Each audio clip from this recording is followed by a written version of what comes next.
ஸ்ரீ ரேவா காண்டம் 109ஆம் அத்தியாயம். சக்கர தீர்த்தத்தின் மகத்துவம். ஸ்ரீ மார்க்கண்டேய முனிவர் கூறினார். அதன் பின்னர் அரசே, சேனாபுரம் என்று நன்கு அறியப்பட்ட சிறந்த சக்கர தீர்த்தத்திற்கு செல்ல வேண்டும். அது எல்லா பாவங்களையும் அழிப்பதற்கு உகந்தது. தேவர்களின் சக்கரம் தாங்கிய இறைவன் முன்னணி பிராமணர்களின் நிலங்களை தானமாக அளித்து முறையாக சாந்தப்படுத்தினார். மேலும் தேவலோக வாசிகளின் வெற்றியை கொண்டு வருவதற்காக தானவர்களை கொல்வதற்கு மகாசேனனை கார்த்திகேயனை தேவர்களின் படையின் தலைமை தளபதியாக சடங்கு ரீதியாக முடிசூட்ட அழைத்து வந்தார். சங்கு, பேரி மற்றும் படக முரசுகள், புல்லாங்குழல், யாழ், மிருதங்கம் மற்றும் மங்களகரமான ஜல்லரிகளின் தாளங்களின் இசை முழக்கத்துடன் தேவேந்திரனை தலைவராக கொண்டு தேவர்களுடன் மகாசேனனும் அங்கு அழைத்து வரப்பட்டான்.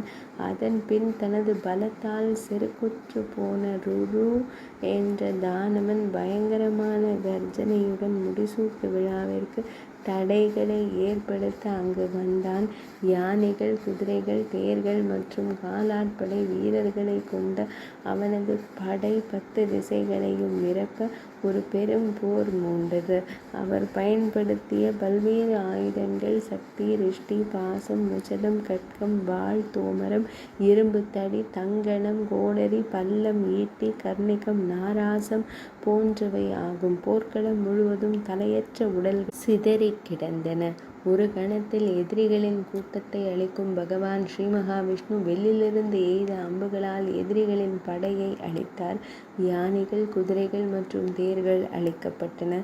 மேலும் அந்த உன்னத ஆன்மா கொண்ட பகவான் தனது சக்கரத்தை எடுத்தார்.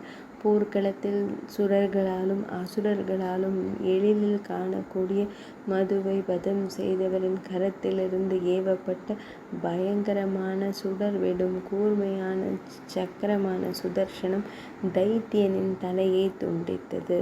தனது முடிசூட்டு விழாவிற்கு ஏற்பட்ட இந்த திடீர் தடையை உணர்ந்த ஆறுமுகப் பெருமான் அந்த இடத்தை விட்டு வெளியேறி விரிவான தவம் மேற்கொண்டார். உலகங்களை காப்பவரான ஸ்ரீஹரி பகவான் தானவனை அழைப்பதற்காக ஏவிய அந்த சக்கரம் அவனை 2ஆக பிளந்து தூய நீரில் விழுந்தது.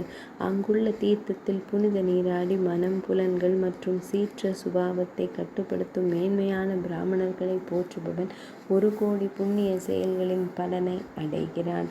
அங்குள்ள தீர்த்தத்தில் பக்தியுடன் தன் உடலை துறப்பவன் மரணத்திற்கு பின்னர் மங்களகரமான வெற்றி முழக்கங்கள் முதலானவற்றுடன் விஷ்ணு லோகம் செல்கிறான்.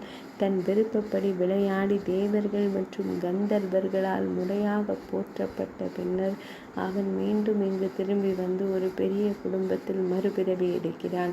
இவ்வாறு செல்வத்திற்கு உகந்ததும் பாவங்களையும் துன்பங்களையும் அளிப்பதுமான ஒரு புண்ணிய கதை உங்களுக்கு விவரிக்கப்பட்டுள்ளது. பாக்கியசாலியே, நான் கூறுவதை மேலும் கேளுங்கள். 109ஆம் அத்தியாயம் இனிதே நிறைவடைந்தது.